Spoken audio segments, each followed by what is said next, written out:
ఈరోజు ఎర్ర ఉప్మా చేసుకుందాం. ఆల్ వెజిటబుల్స్ వేసి ఎర్ర ఉప్మా. దానికి ఆవాలు, కొంచెం శనగపప్పు, మినపప్పు, పోపు తక్కువ వేస్తామండి. కొంచెం పళ్ళలో గుచ్చుకోకుండా పంటలో గుచ్చుకోకుండా పోపు వేసి పోపు వేసుకోవాలి. ఇందులో టమాటా, గ్రీన్ చిల్లీ,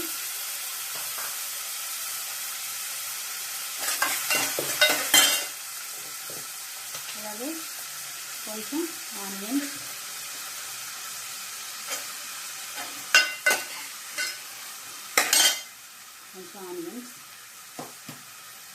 అలాగే ఆల్ వెజిటబుల్స్ అంటే కాలీఫ్లవర్, బీన్స్, క్యాప్సికమ్, అలాగే క్యారెట్, గ్రీన్ చిల్లీ, కొత్తిమీర, కరివేపాకు అన్నీ వేసి ఒకవైపు వేయించుకోవాలి.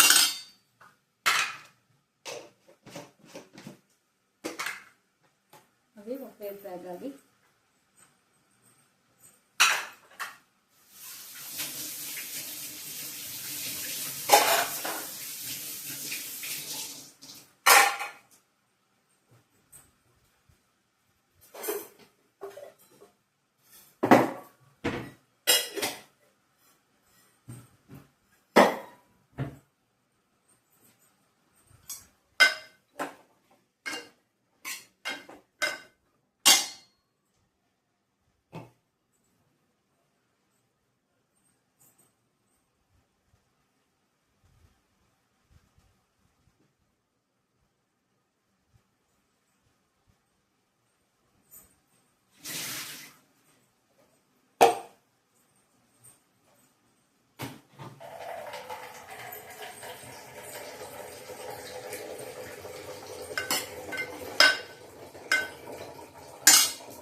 వేగాక ఇప్పుడు ఇందులో వాటర్ వేసుకోవాలి.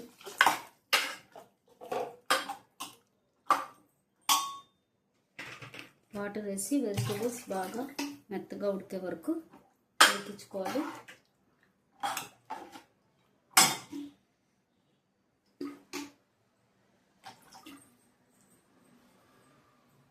ఇప్పుడు ఇందులో కొంచెం సాల్ట్,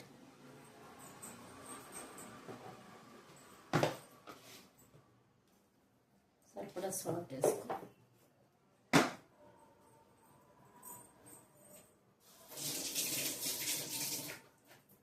ఇవి బాగా మెత్తగా ఉడికే వరకు ఉడికించుకోవాలి. ఇందులో కొత్తిమీర, కరివేపాకు కూడా వేసాను.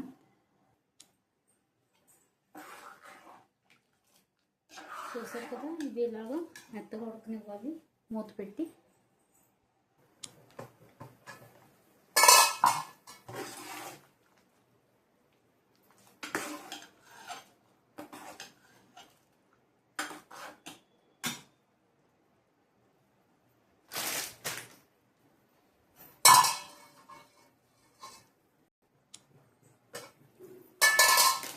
ఇందులో రవ్వ కూడా వేసి బాగా మెత్తగా ఉడకనివ్వాలి.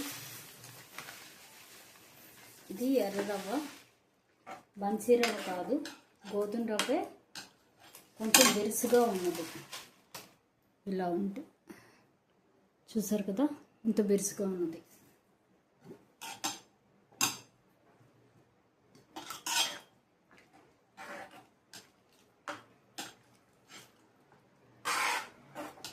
కొంచెం మెత్తగా ఉండడానికే చేస్తున్నానండి. ఇది కొంచెం చాలా మెత్తగా అవడానికి కొంచెం ఎక్కువ వాటర్ వేసాను. ఎందుకంటే పంటినట్టు వాళ్ళకి నప్పేటట్టుగాను, వెజిటబుల్స్ కూడా బాగా మెత్తగా కుక్ అయ్యే వరకు ఉడికించడానికి. చూసారు కదా, ఎర్రడాలు కూడా మనం బాగా మెత్తగా అయ్యే వరకు ఉడికించాలి. ఇలా చూసుకుని వేసుకుంటే సరిపోద్ది. ఇది ఉడికిద్దాం ఇప్పుడు సిమ్లో పెట్టి.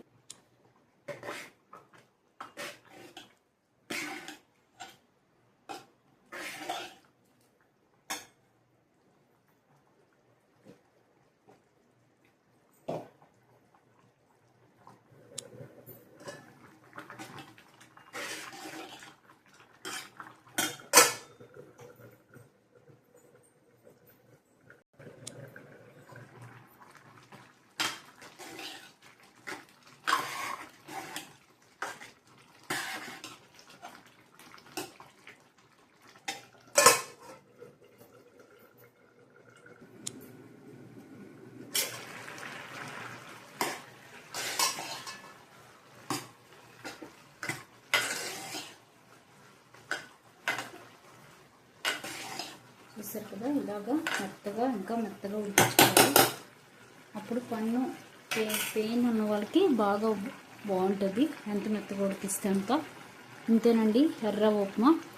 నేను ఇంకా బాగా ఉడికిస్తాను, కాసేపు ట్రై చేయండి, బాగుంటుంది. Thank you. కావాలనుకున్న వాళ్ళు ఇందులో కొంచెం మసాలా కూడా వేసుకోవచ్చు. నేను ఒట్టిదే చేస్తున్నాను, మసాలా కాదు. Thank you.